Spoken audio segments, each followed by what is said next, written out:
siguiente me dice, tengo una niñita de 1 año que desde hace 2 días presenta deposiciones líquidas con moco, sangre y fiebre, ¿no? Entonces vamos a ver, tiene 1 añito, es pequeñita, tiempo de enfermedad son 2 días, entonces, y el cuadro clínico es de deposiciones líquidas, ¿ok? Con moco y con sangre. ¿Cómo se llama eso? Eso es disentería, ¿verdad? ¿Y más qué más tiene? Tiene fiebre. Entonces, hasta este momento, hasta esta parte de la pregunta, en mi cabeza deben estar dos agentes a que buscar, ¿no? Entonces, o es Shigella o es Campylobacter, ¿no? Shigella usualmente en niños más grandes, de 2 años, y esta niña es pequeñita, pero si no, niños pequeñitos, menos de 2 años, Campylobacter, ¿no? Entonces, hasta por aquí tú dirías, muy probablemente es Campi, pero te dan justamente el antecedente que conversábamos, ¿no? El antecedente para que marques con la seguridad. Antecedente epidemiológico de aves en corral, que es el reservorio del Campylobacter, entre otros animales de corral, de granjita. Entonces, ¿cuál es el agente aquí? Campylobacter. ¿Okay? Y ya que estamos hablando tanto de deshidratación, repasemos también nuestro esquemita de deshidratación. Entonces aquí tenemos, vamos a hacer la deshidratación según la clínica, ¿ok? Posterior a un cuadro en el cual nuestros niños estén perdiendo líquido, como pueden ser vómitos y diarreas, ¿no? Propios de una gastroenteritis, la complicación que mencionábamos, la primera es la deshidratación. Entonces vamos a recibir a nuestros pequeños y vamos a evaluarlos según cómo se ven, qué signos y síntomas encontramos para saber qué es lo que le vamos a dar como tratamiento. Entonces tenemos aquí estos muñequitos que nos gustan mucho, espero que los recuerden siempre, y acá tenemos al leve, al moderado y al severo.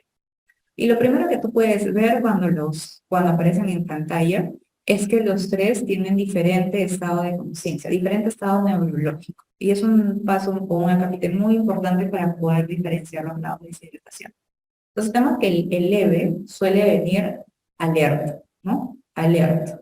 Está lloroso, sí, porque está pasando un cuadro que le fastidia, le duele, no está con diarrea, todo lo que tú quieras. Pero está alerta, está reactivo, te lo estimulas y te sigue, ¿no? Está consciente. Entonces está alerta. El segundo aquí, y ahora sí está mucho más lloroso, este de aquí, el moderado, está irritable. Incluso con la mamá lo intenta consolar, lo carga, le habla, le canta, ¿no? Pero no puede, está muy irritable. Y eso es un dato importante cuando hablamos en pediatría, ¿no? Cuando nosotros nos acercamos a un niño que no conocemos y si no tenemos un adecuado approach, no vemos niños todo el tiempo, ¿no? Ellos pueden sentir que nosotros no tenemos esa costumbre y pues el miedo puede hacer que lloren. Sin embargo, si ese niño pasa de nuevo con su madre, se calma, ¿no? Entonces, está irritable, pero calma con su madre, quiere decir que no hay un trastorno de conciencia como tal. Pero está irritable incluso con la mamita, con el papito, con quien lo conoce, ahora sí, ¿no? Entonces, este aquí, como ves, está irritable, llorando. Y luego tenemos el tercero, que es el que viene somnoliento. Como te das cuenta, ese está que se queda dormido, ¿no? Está muy dormido, lo intentas estimular y no puedes, no despierta, y por ende en casita como no despertaba, pues la mamá no le podía dar líquidos y por eso se deshidrató más y llegó a ti. Entonces, ese es un acápite bien importante para poder diferenciarlos a grandes rasgos. Ahora sí vemos otros tipos de signos, por ejemplo, el alerta, que es el primero que estábamos viendo, ¿qué tiene acá? ¿Qué ves aquí? Lágrimas. Este es un paciente que tiene llanto con lágrimas, ¿no? Entonces, llanto con lágrimas, vemos acá la mucosa, ¿cómo está? Está roja, ¿no? Todavía tiene mucosas húmedas. Mucosas húmedas, ¿ok? ¿Cómo están los ojitos acá? Todavía están bonitos, ojos normales, no está tono ocular normal o conservado, ¿ok? Llanto con lágrimas, lengua húmeda, etc. Este paciente tiene funciones vitales ok, no tiene taquicardia, no tiene taquipnea, ¿ok? Muy bien, ¿está orinando? Sí, orina, ok también, orina normal. Y ese es un dato que en estos niñitos chiquititos como ves acá, ¿no? Ya que todos tienen pañalitos, podemos sacar de manera indirecta según cuántos pañales le cambian al día, ¿no? Y más o menos en un niño que ya no es neonato, y todavía es lactante, en los primeros meses debería ser 6 pañales al día, por lo menos, ¿no? O si no, compararlo con lo que es usualmente, ¿no? Señora, ¿está usando la misma cantidad de pañales que todos los días? No, doctora, hoy día solo he cambiado uno, por ejemplo, o ninguno, ¿no? No orinado. Ah, está orinando menos. Bien, ¿qué más tiene este pequeño? No tiene signo del pliegue. Signo del pliegue negativo. ¿Ok? Signo del pliegue negativo. Y perfusión adecuada. ¿Qué significa esto? Llenado capilar normal, está calientito. Ok. Entonces, ese es el leve. Ahora tenemos el moderado, y el moderado es el que tiene dos ya signos de deshidratación. Dos signos de deshidratación, más que está irritable, este es un moderado. ¿Qué signos podría tener? Puede tener ya ojos algo hundidos, no tanto, ¿ok? Ojos algo hundidos. ¿Cómo se ve acá en las mucosas? ¿Cómo ves? Ya lengüita ya no está rosadita, ¿no? Esta mucosa, este paladar tampoco. O sea, casi mucosas ya secas o algo secas. Bien, ¿qué más? Ahora sí, aquí ya no hay lágrimas. Está irritable, está llorando, pero ya no vemos lágrimas, ¿ok? Acá ya se empiezan a alterar un poquito las funciones, o sobre todo porque está muy irritable, ¿no? Y en manera compensatoria. Podría haber taquicardia, podría haber taquipnea. Llenado capilar, normal. Eso sí, aquí normal. Orina, también normal. ¿Ya? También aquí normal. ¿Qué más? Signo del pliegue, esto es importante, venían varios exámenes. ¿Puede haber signo del pliegue?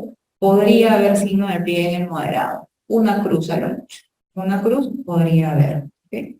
Entonces, este es otro dato para diferenciarlos, ¿no? El leve no tiene signo del pliegue, el moderado podría tener una cruz, y el severo, ahí lo tenemos por acá, este sí tiene de 2 a 3 cruces de signo del pliegue, ¿no? Se demora mucho más en retraerse el pliegue cuando lo buscamos.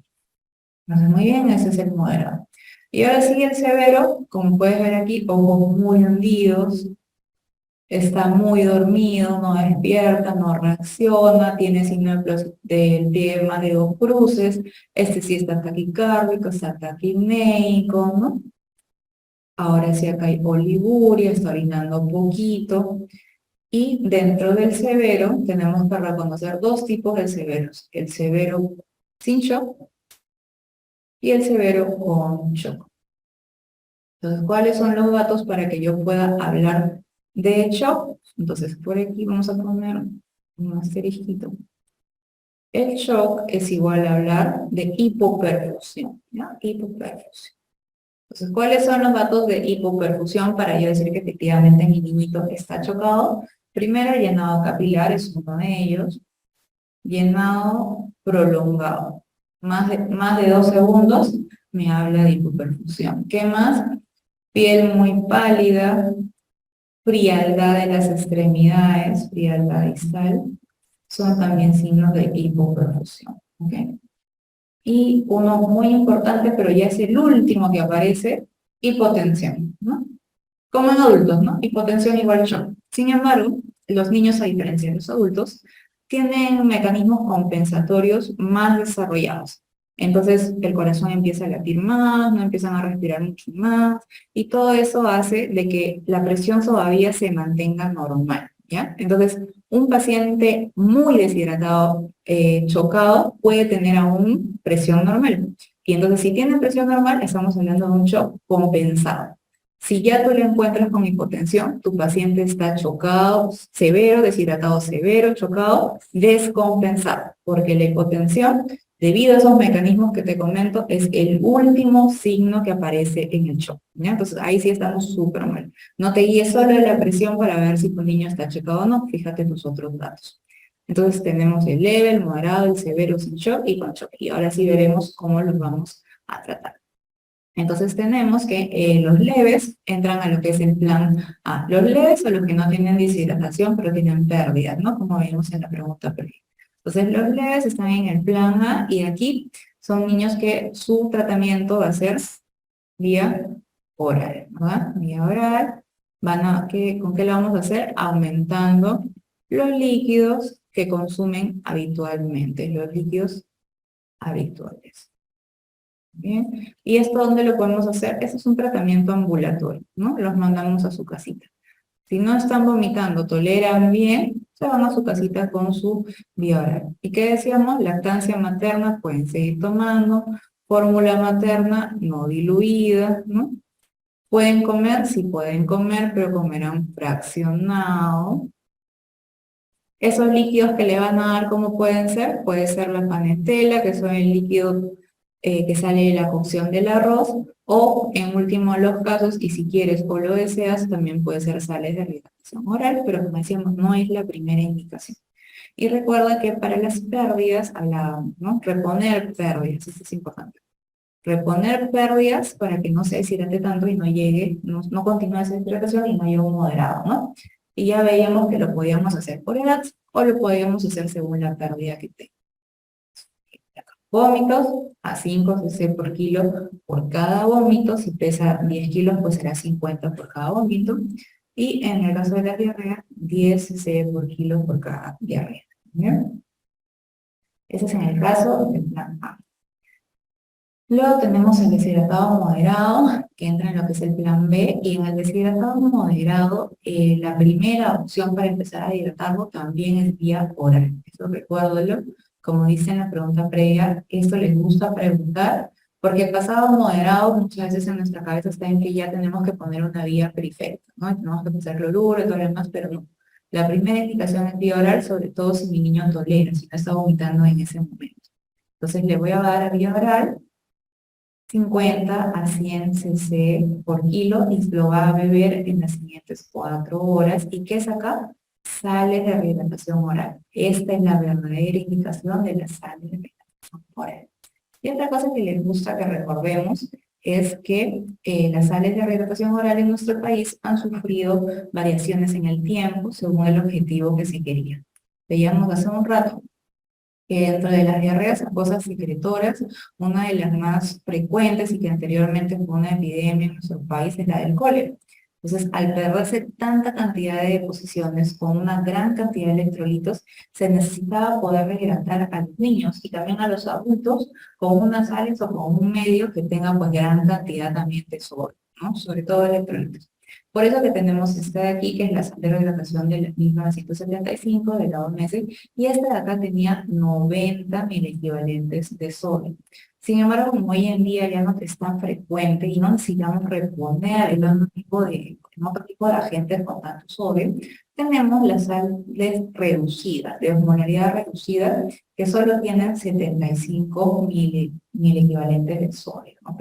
Eso suelen preguntar, no han preguntado anteriormente. ¿Cuánto contiene de sodio y glucosa y potasio? Por algún motivo les gustan esos tres: sodio, potasio y glucosa.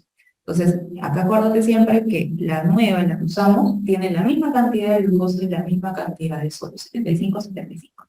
Y las A2 ambas tienen 20 miliequivalentes, ¿ya? Muy bien, y acá para que te des cuenta, esto pues es la reducción, ¿no? Al reducir esa cantidad de sodio, pues ya la polaridad también se reduce. Y de 311 miliosmoles que tenía la estándar, la que usamos actualmente tiene 245. Esa es la variación, ¿ya? Es una pregunta de memoria. Finalmente, tenemos que el plan moderado, si bien nuestra primera opción es conservar la vía oral, que es la vía más fisiológica para nuestro niñito, si por algún motivo todavía no está tan bien, sigue vomita justo, le dejamos la indicación, ¿no? Ya vamos a darle 500 mililitros de suero en las siguientes 4 horas, ¿no? Le damos la indicación a la mamá, a la enfermera, todo, y empiezan a darle y vomita en nuestra cara, y ya no podemos hacer eso. Lo siguiente que podemos hacer es colocarle una gastroclisis. Si aún queremos darle por vía oral, no queremos ponerle una vía todavía, quizás estás muy lejos, estás en tu serum, todavía tu enfermera se fue de libre solito, no te sientes tan seguro para ponerle la vía, y todavía tu niño es en moderado, pues le puedes poner una sondita, ¿no? Eso es más fácil que una vía. Le pones una sondita y pasamos el mismo volumen en la misma cantidad de horas. Igual, sale la reducción oral. Entonces sería la siguiente opción. Si tú es un problema donde te habla un niño que está con vómitos y dentro de las claves te dice que el siguiente paso podría ser gastroclisis, muy probablemente esto es lo que quieren que marques, ¿ya? Porque eso es lo que nos dicen los libros, las guías, y es lo más fisiológico. Si no encuentras esa clave, no tienes opción, no puedes poner sondita, no tienes la sonda ahí, está tu enfermera, y sigue vomitando tu niño, ahora sí progresaremos a lo que es la vía endovenosa, ¿no? Si tenemos la falla de la terapéutica por vía oral, ahora sí progresamos a endovenoso. ¿Y cuánto le daremos? Le daremos lo mismo, de 50 a 100 cc por kilo en 4 horas. Y lo congelaremos con cloruro de sodio, ¿no? Que es lo que usualmente más tenemos a la mano. Si era un niñito que venía moderado como este, ¿no? Irritable, ojitos hundidos, una cruz del signo del pie, y de frente vino vomitando, también te puedes ir de frente la vía endovenosa, ¿ok? Si ya está vomitando y no tiene tolerancia oral. Entonces, ese es el moderado. En el caso que nuestro paciente se esté rehidratando y no mejore o venga de frente ya severo, pues tendremos que optar por una vía endovenosa de frente. Ya en el severo, como tú te das cuenta, él está muy dormido, está muy sonoliento, no hay manera que le podamos dar por la boquita, entonces este se va de frente a la vía endovenosa. Y para poder hacer uso de la vía endovenosa teníamos que diferenciar si nuestro paciente venía con shock o no. Entonces, en el paciente que viene primero con shock, es decir, aquel que tiene ya signos de hipoperfusión, ¿no? Está muy pálido, está muy frío, tiene el llenado muy prolongado, no está orinando nada. Ya, a este paciente habrá que pasarle de manera endovenosa. ¿Qué le pasaremos? Cristaloides, ¿no? Es la manera en que se le dice a este tipo de líquidos. Por ejemplo, el cloruro de sodio al 9 por mil, que es lo que más tenemos a disposición en nuestro país. ¿Podremos hacerlo con otra cosa? Sí, podemos hacerlo, por ejemplo, con lactato de Ringer también, ¿por qué no? Entre otros, solución polihidrolítica también. No se aconseja el uso de dextrosa en este tipo de indicación de plan C, es mucha glucosa, y lo que le pasaríamos, entonces por eso no se lo solemos dar. Y si el paciente viene con shock, le daremos los populares bolos. Bolo de cloruro licenciada le pondremos. ¿Y cuánto le pondremos? Pues de 10 a 20 cc por kilo por cada bolo. Por kilo por cada bolo, y lo haremos en 10 a 20 minutos, ¿ok? Y después de que le hemos dado su bolo, tenemos que reevaluar. Acabamos de infundir y reevaluamos cómo sigue. ¿Y qué evaluamos? Pues esos signos de hipoperfusión. Vemos ahora cómo está el llenado, vemos si sigue muy frío, vemos si la piel ya tiene algo más de color, vemos si la presión está baja, pues si la presión ha mejorado. Y acá tenemos un rango, y el rango depende pues de a qué tipo de paciente me enfrente yo. Si es un paciente que no tiene comorbilidades algunas, pues yo le podré poner mi bolo de 20 cc por kilo y se lo paso como bolo en 10 minutos, es decir, pasa rápidamente. Y si es un paciente que no maneja bien los líquidos por algún motivo, por ejemplo, es un paciente cardiópata, que si yo le paso mucho líquido se puede congestionar y hacer edema de pulmón, es un paciente que es desnutrido y que por ende suele manejar bajas cantidades de proteínas y no tienen buena presión osmótica, entonces no le puedo poner mucho líquido, o son nefróticos por el mismo motivo del anterior, ¿no? También su riñón no aguanta gran cantidad de líquido. Pues a este tipo de pacientes en especial, sobre todo estos, ya no les pondré 20, seré un poco más cauto con ellos, y le daré 10 cc por kilo por volumen. Y se los pasaré también más lentamente para que su organismo se acostumbre más a ese líquido que ingresa. Entonces, en estos pacientes, cardiópata, nefrópata y desnutrido a la cabeza, le daré 10 cc por kilo por bolo y se lo pasaré en 20 minutos. ¿Okay? Entonces, la aclaración siempre que hablamos de bolos es que el bolo no se coloca con la venoclisis, la vía, y se deja pasando en el tiempo que pueda. Como dices ahí, pasa en 10 o pasa en 20 minutos. Y dependiendo del peso de tu niño, puede ser una cantidad pequeñita, como 60, si pesa 6 kilos, ¿no? O 120, como una cantidad mucho más grande. Entonces, para que pueda pasar adecuadamente, tenemos que hacer uso de la jeringa, la llave de doble vía, y poder pasar a nosotros mismos, ¿no? O con ayuda de la enfermera, lo que se conoce como los jeringas, ¿no? Los bolos pasan por jeringas. Voy pasando por la jeringa lo que yo necesite para que pase justamente en ese tiempo en el cual yo lo requiero. Y luego lo reevalúo. Si mi paciente posterior al bolo mejora, pues pasaría a hacer terapia de rehabilitación rápida, que es la misma que haré a mi paciente que viene severo, pero sin shock. Entonces, este va acá abajito. Ese es el severo sin shock, o el paciente que ha salido del shock. Entonces, terapia de rehabilitación en novenos. ¿Ya? Entonces, en este tipo de pacientitos, ¿no? Sin shock, o el que ya salió de los bolos, yo le voy a poner esto. Entonces, a este niñito yo le voy a dar 100 cc por kilo y las horas dependerán de la edad. 100 cc por kilo de igual, de cristaloides, puede ser cloruro, puede ser lactato, lo que tengas en la mano. Y las guías, tanto de salud como de MINSA, nos hablan en nuestro país que estos 100 cc por kilo van a pasar de la siguiente manera. Si es un niño pequeñito, menos de 12 meses, le pasaré el 30% en 1 hora y el otro 70% en 5 horas. ¿Okay?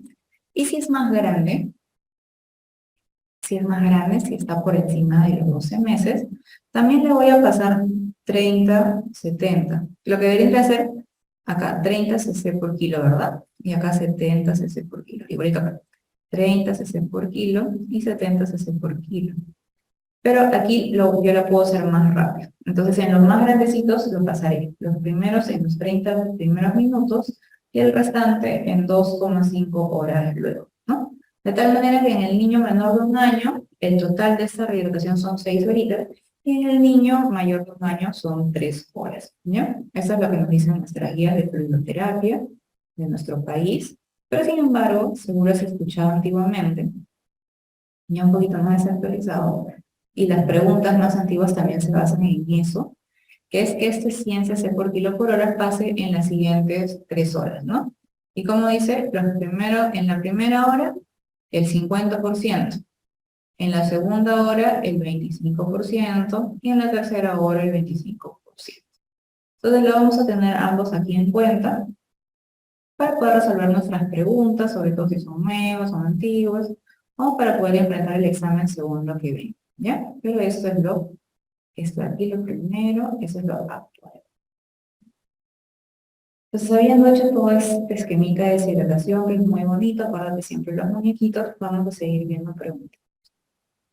Tenemos un lactante de 10 meses que desde hace 2 días inicia con vómitos y deposiciones. 10 mesecitos, es chiquitito, y me dice que tiene deposiciones acuosas, muy bien, son acuosas, en 4 o 5 cámaras por día, entra en mi definición de diarrea, pues sí, ¿no? Son más de 3, sin moco, sin sangre. Entonces, aquí, esto es una diarreíta aguda, infecciosa, ese sería tu diagnóstico en este caso, de tipo acuosa, ¿no? Acuosa. Y es un paciente de 10 mesecitos, es pequeñito. Entonces, yo sospecho que esto probablemente sea, ¿qué? Rotavirus, ¿no? Si me preguntaran la causa solamente con la edad, yo diría puede ser rotavirus, ¿no? Y continúa con la sintomatología y por eso la mamita lo trae. Y me preguntan cuál es el tratamiento para esto. Entonces, según lo que me dice la pregunta, no me está dando datos de deshidratación, es una DAI aparentemente sin deshidratación. Sin deshidratación y con un tiempo de enfermedad de 2 días. Entonces, ¿qué es lo que yo debería hacer con este paciente? Decíamos, si todavía no viene deshidratado, pues reponer pérdidas, ¿no? Reponer pérdidas con líquidos, ¿no? Líquidos habituales. Si es muy pequeño, menos de 6 meses, con su lactancia materna, su fórmula maternizada, ¿no? Más de 6 meses, con líquidos provenientes de las cocciones con arroz, como la panetela, o en todo caso, sales de rehidratación oral. Vamos a ver, en este niñito lo que indicaríamos pues sería eso, ¿no? O le damos panetela, le aumentamos, le damos sales, recién está empezando su cuadro, tiene solamente 2 días de enfermedad, entonces el cuadro de las deposiciones puede extenderse hasta el día 5 y aún después van a disminuir, pero pueden persistir y veíamos que incluso pueden volverse persistente, ¿no? O puede pasar a otras 4 semanas hasta que el niño se recupera de esto. Entonces aquí lo importante es eso, ver primero grado de hidratación de mi paciente, ver el tipo de deposición que tiene para ver si amerita algún tratamiento o no. En este caso es acuoso, nos parece como todo en pediatría, ¿no? Empiezan las papás, todo es viral, ya, acá, todo es viral. Y tercero, ver qué le vamos a dar, ¿no? Entonces, antieméticos, no solemos dar antieméticos en los niños pequeñitos porque usualmente tienen como efecto adverso la somnolencia. Y si ellos se quedan muy dormidos, no van a tomar líquidos y es más fácil que puedan deshidratarse, ¿no? Entonces, antieméticos, de entrada, no. Antibióticos en una diarrea acuosa, tampoco, sobre todo porque yo sospecho de que ese es un virus. Y recuerda que hay un cuadro con el cual pueden complicar las diarreas agudas infecciosas también, que es el SHU, ¿no? Que es el SHU, que pasado más o menos los 3 días de la infección, se vuelve una diarrea disentérica, pero al inicio es una diarrea aguda. Y si en esta fase aguda, por acá caen antibióticos, yo hago que salga más toxina y que haya más lesión en el síndrome hemolítico urémico. Entonces, este es un motivo importante por el cual no damos antibióticos en diarreas agudas. Pero de entrada también porque no lo necesitan, ¿verdad? No son bacterias, no lo necesitan. Acá tenemos otro que dice fórmula deslactosada. Decíamos que si usa su fórmula, la toma tal cual siempre, ¿no? Habitual. No necesito cambiarla, tampoco necesito dársela más diluida, no necesito quitarle ningún componente, porque sacarle la lactosa a esa leche significaría que mi niño no puede procesar lactosa, y si él antes tomaba, no habría ningún problema. Entonces, que tome la de siempre. ¿Qué más tenemos por acá? Los benditos probióticos, bien populares. Entonces, los probióticos en pediatría en diarrea aguda, a la que dura menos de los 14 días, en los probióticos, se los damos a los niños más como un placebo, ¿no? Para tranquilidad de los padres, nada más, porque no han demostrado no han demostrado gran mejoría en la diarrea aguda, ¿ya? Entonces, de por sí no está indicado, ¿ya? No está indicado en ellos. ¿Por qué? Los metaanálisis, lo que son esas revisiones grandes, ¿no? Que te ven, dicen que cuando le damos probióticos a una diarrea aguda, y también depende de la cepa del probiótico que le demos, la mejoría es más o menos de 4 horas de toda la enfermedad, ¿no? Tipo, si iba a estar malito con diarrea este día a la 1, pues si yo le doy probióticos 5 días, mañana y noche, hago mi gasto, todo, pues solamente me ahorro 4 horas de enfermedad. Entonces no es algo muy significativo, no vale la pena. ¿En dónde sí están indicados? En las diarreas crónicas por las causas que veíamos anteriormente, o incluso en las diarreas persistentes, pero en las agudas, entonces de preferencia no, le hablamos a los papitos, les explicamos y ya. Y acá que tenemos la última, suero de rehidratación oral, que es lo que nos quedaba. Esta sí es una buena opción, porque pasa los 10 mesecitos, entonces sí le podemos dar sales de rehidratación oral sin problema. ¿Okay? Entonces no pasa nada. Le damos sales de rehidratación para que pueda reponer sus diarreas. Continuamos. Y ahora nos hablan de niños pequeñitos y ver cuál es el potencial de que se nos compliquen, se nos deseen, se nos vayan, o que esté todo bien, ¿no? Entonces esto es algo bien usual cuando empezamos a dar niñitos, poder tener la capacidad de ver si efectivamente están malitos, están tóxicos, están sépticos o no. Es una capacidad que se va adquiriendo de ver niñitos, y en este caso también podemos hacernos uso de algunas escalas, que es lo que vamos a ver en esta pregunta. Dice, lactante de 3 meses que es llevado por los padres de emergencia por tener un día fiebre. Tiempo de enfermedad, un día. Tiempo de enfermedad, un día.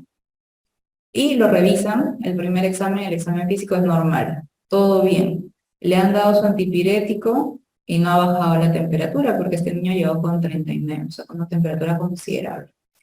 Entonces, ¿qué nos preguntan? No nos preguntan la etiología, no nos preguntan que determinemos la causa, sino nos preguntan qué haría usted, doctor, doctora, si le llega ese niñito a la emergencia y usted no le encuentra la causa. Dice, ¿qué alternativa se debe considerar para determinar el riesgo? Para determinar el riesgo de infección bacteriana grave. Ese es el dato. Infección bacteriana grave, tratándose de una fiebre sin foco. De fiebre sin foco. Y fiebre sin foco es aquella en la cual ya le hicieron su primer examen, incluso también algunos exámenes de sangre iniciales, que son pues el hemograma, puede ser, ¿no? Y todo ha salido ok, todo ha salido normal. Entonces, esa es una fiebre sin foco, examen físico normal. Entonces, ¿qué es lo que debo ver yo? Pues debo ver que primero las infecciones en los niños, sobre todo en los primeros par de días de enfermedad, se suelen presentar muy inespecíficamente, sobre todo en los lactantes, menores de 2 añitos, más aún en los menores de 1 año, casi siempre la sintomatología es inespecífica, ¿no? Esto podría ser una faringitis que todavía no tiene moquito, por ejemplo, una rinofaringitis sin moquito, podría ser una infección urinaria, podría ser una infección estomacal, podría ser muchas cosas, porque lo único que viene es con fiebre. Y la capacidad de nosotros de poder determinar si mi paciente o lo tengo que ingresar porque pienso que se va a complicar y es chiquitito, o puede aguantar la reevaluación para ver cómo va, ¿no? Entonces, para eso de acá, tenemos ciertos criterios, entonces por aquí tenemos, para poder objetivizarlo, ¿no? Porque no es lo mismo decir, bueno, yo lo veo bien, siento que todo va a ir bien, ¿ok? ¿No? y le lanzamos el aire de la Rosa de Guadalupe y esperamos que todo vaya bien. Y otra cosa es tener una escala que nos diga efectivamente, doctor, doctora, con seguridad, este niño probablemente no se va a complicar. Entonces, para poder determinar eso en pediatría, tenemos algunas escalas según la edad de nuestros niñitos, y para los niños que están por debajo de los 3 mesecitos, tenemos los criterios, tenemos dos tipos de escalas. Primero lo que sería los criterios de Rochester y la escala de observación de Yale. Ambos podemos usarlos en niños pequeñitos. ¿Ya? Este de acá de 3 a 36 meses, y lo de Rochester, pues, hasta las que tengan menos de 3 meses. Entonces, ¿en qué se diferencia una de la otra? La de observación de Yale es como dice su nombre, solamente lo voy a observar. ¿Cómo viene mi paciente? Entonces, ¿qué es lo que ve esta? Ve el estado general, ve si mi paciente está reactivo o no, ve el color de su piel, ve si llora o no llora, cómo está el llanto y cómo está su nivel de hidratación. ¿Okay? Y si aquí todo está bien, pues el riesgo de que este paciente vaya mal es bajo riesgo de una infección bacteriana grave. O sea, eso no significa que no pueda tener una infección bacteriana, que no pueda tener una diarrea por bacteria, una hito, no, sino que simplemente no sea grave. Y luego tenemos otra, que es la que nos mencionan aquí, que son los criterios de Rochester.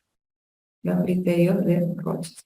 Y los criterios de Rochester ya incluyen más cositas, y si todos aparecen bien, pues la probabilidad de que mi paciente tenga una infección ahí oculta, bacteriana, que esté aumentando y que luego se vuelva grave, es muy poquita, muy baja. Entonces, ¿cuáles son los criterios? Primero, que lo veamos bien. Este sí es lo que tú ves, que luzca bien. En pediatría, que no se vea tóxico, que no esté pálido, gris, verde, ¿no? Que lo veas si está reactivo, etc. Segundo, se va a los antecedentes. Que sea un niño sano. ¿Qué significa que sea aparentemente sano? Pues que haya nacido a término, eso es muy importante acá, que haya sido recién nacido a término, que no esté tomando antibióticos, ahora último, ¿no? O que no tenga tratamiento antibiótico de por sí, ¿qué más? Que no tenga hospitalizaciones previas, ¿no? O sea, que sea sano, como dice su nombre, que no haya hospitalizaciones previas, que no tenga enfermedades crónicas, que se puedan descompensar, entre otros. Entonces, todo esto me habla de que sea sano, entre comillas.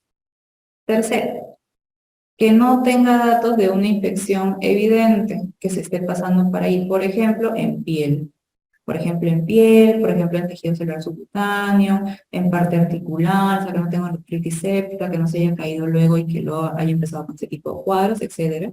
Y lo siguiente es que ya le haya tomado ya un laboratorio y no tenga datos aquí. Entonces, el laboratorio que tenga leucocitos entre 5.000 y entre 15.000, con unos neutrófilos menor de 1.500, que le haya tomado orina y la orina haya salido menos de 10 leucocitos por campo, y que le haya tomado heces si estas sean menos de 5 leucocitos por campo.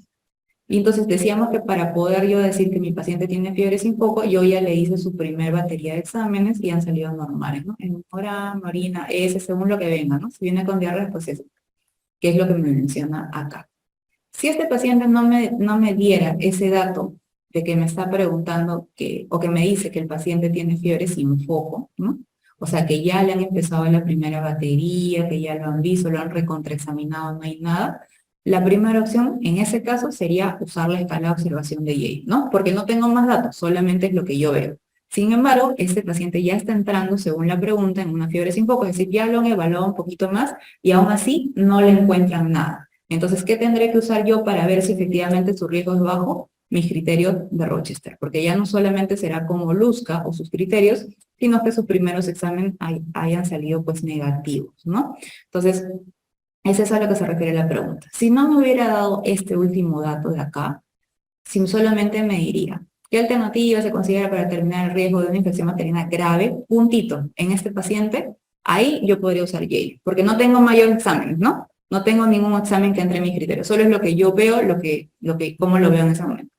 Pero ya con este acápite de acá, ya tengo que hacer uso yo del laboratorio. Entonces, por esto en esta pregunta, criterios de Rochester. ¿Y qué me da? Y si todo esto es positivo, o sea, tiene todos estos criterios, el riesgo, como decíamos, de infección bacteriana grave es muy bajo. Lo que me da opción a reevaluar a mi paciente. A reevaluar a mi paciente en 48, 72 horas, cuando tenga más clínica, cuando la clínica sea más florida.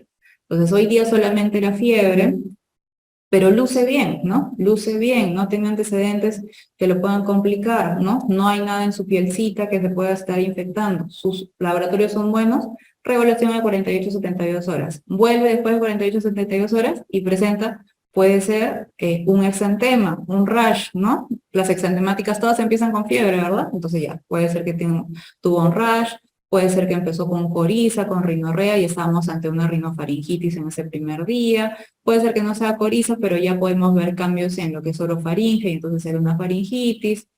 Puede ser que no era ninguna de esas, pero ahora sí ya le empieza a doler el oído, ¿no? Y era una otitis, ¿no? Entonces ya tengo ese chance de reevaluarlo, porque sé que según esto, lo que tenga no va a ser grave, ni potencialmente mortal, ¿ya? Entonces para eso es esta preguntita, que por cierto, esta preguntita no es ni de Nandia Salud, es una preguntita de residentado médico que se está colando acá para que podamos hacer fiebre sin foco, ¿ya?